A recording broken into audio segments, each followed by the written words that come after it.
Hi guys! Welcome to our channel. We are Group 3. So for today's video, we will tour the duties of Katipunans. But before we start, we will introduce ourselves.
So now, let's play! I know it's easy and basic to you guys, so good luck! And the winner will win 50 pesos load! Lang naman!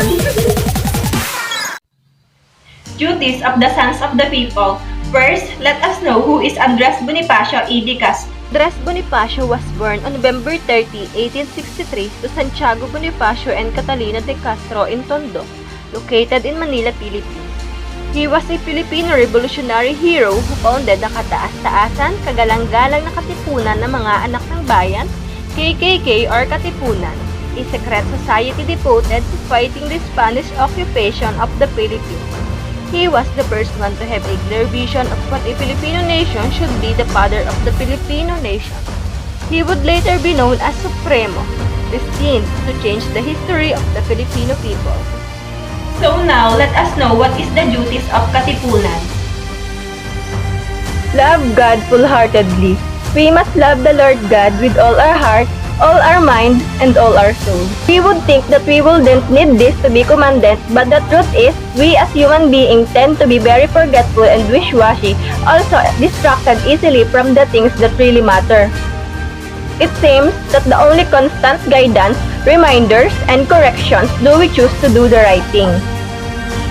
This is a very good reason why church attendance, listening to the minister of God, Christian fellowship, and also Bible study and prayer are so immeasurably important because we need to realignment often.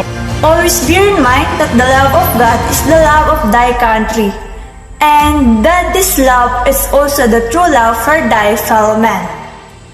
So it means, honestly, they should be pretty much the same thing. Loving God without loving your fellow man is useless, pointless, and often destructive. And if you love your fellow man, you are doing God's work. The way I see it is that love for your fellow man should never supersede your love for God. But that love for your fellow man should follow on your love for God. Because Jesus said, "Greater love had no man than that he laid down his own life for his friend." It is our neighbor love, love thy neighbor as thyself. Engraved in thy heart with the height of honor and happiness to die in order to save one's country. Rizal and Andres Bonifacio and others deserve to be engraved in our hearts. They are the heroes with honor and happiness in heart, because they will fight with love in their own country, and die because they will defend our hometown against the invader. Calmness, constancy, reason and faith in all work and actions crown every good desire with success. Being at rest, still, and progressing reasons and our faith with our good desires in all we do in our daily life will give us success. So do all things in calmness, being consistent, having a good and valid reason, having a strong faith, plus our good desires, cause these things will uplift us into the peak of our success. Maintain the mandates and aims of the KKK like thy honor. Because of the possibility of a traitor in the group, the Katipunan made a vow ritual for agreements that must be followed for the good of Kilusan and to protect the KKK mandates and aims just like how they protect themselves.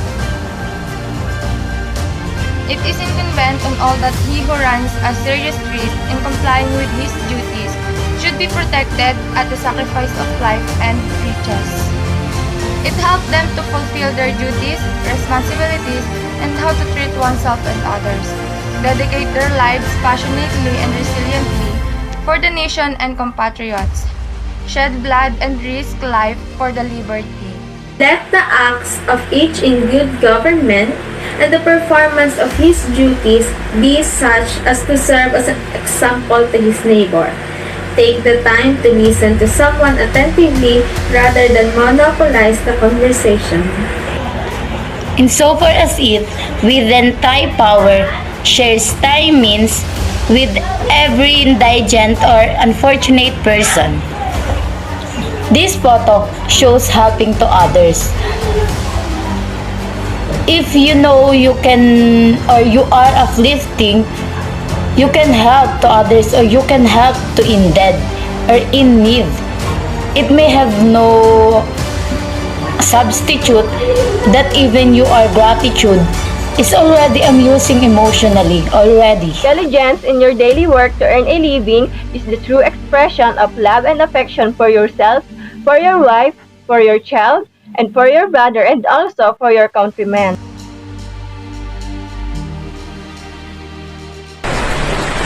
Believe in the punishment of every scoundrel and traitor, and in the reward of every good act. Believe likewise that the aims of the KKK are God-given, and that desires for Thai country are therefore also desires of God. Those who have punishment are for those who do wrong, and are treacherous, and rewards is for those who goods deeds. KKK is a Philippine revolutionary society founded of anti-Spanish colonialism, Filipinos de Manila in 1892. KKK is made of God, then led the three leaders, Deodato Arellano, Roman Basa, and Andres Bonifacio, until decided. KKK organization was founded to defend our country. Sometime in 1896, Andres Bonifacio, the father of the Philippine Revolution and once the president of the Supreme Council of the Katipunan, penned the duties of the sons of the people, a list of the duties and responsibilities to be followed strictly by every member of the organization. The rules constituted a decalogue and embodied Bonifacio's passionate belief. A.B. the Creighton. In November 30, year before 2022, we commemorated and celebrated the 158th year of the man whose head has been laid. I remember back when I was elementary, Andres Bonifacio says our teacher in history, every Filipino knows Andres Bonifacio is a hero. Yet take the Bonifacio Day as the day to lay low. I hold this history book as usual mnemonic to bestow again. For all men, his heroic writing, this elegy with a heart of confidence, because I received the freedom and its means. Father of Philippine Revolution, just imagine what we are now if we are under Spanish colonization. They instigate and stop the uprising conqueror. They stood, shed blood in our land because they are defender. But once upon a time after Rizal's execution, is the born of Group of Philippine Revolution, rip their skin, the blood that serves as covenant. Yes, the Katipunan. By the Catilla Emilio Jacinto and Andres Bonifacio's revised Decalogue, those are their leading force, a guide to their travelogue. 10, 12, 14 rules, principles, and teachings within the Catilla, that the clue that proves battle takes intelligence too.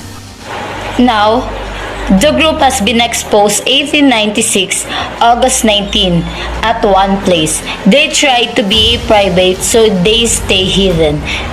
1896, August 23, the Ionic Cedula, fearing the gesture of defiance and the beginning. Held an assembly to assign a position. Yes, politics is there for the nation. As we perform our duties, let each of us strive to set a good example for others to follow, Bonifacio said. They fight for their brothers' independence. Till death, they succeed our defenders and hence, now that we feel the freedom as we age, thank them because we are now the eagle, or we are now eagle that is uncaged, and that's all.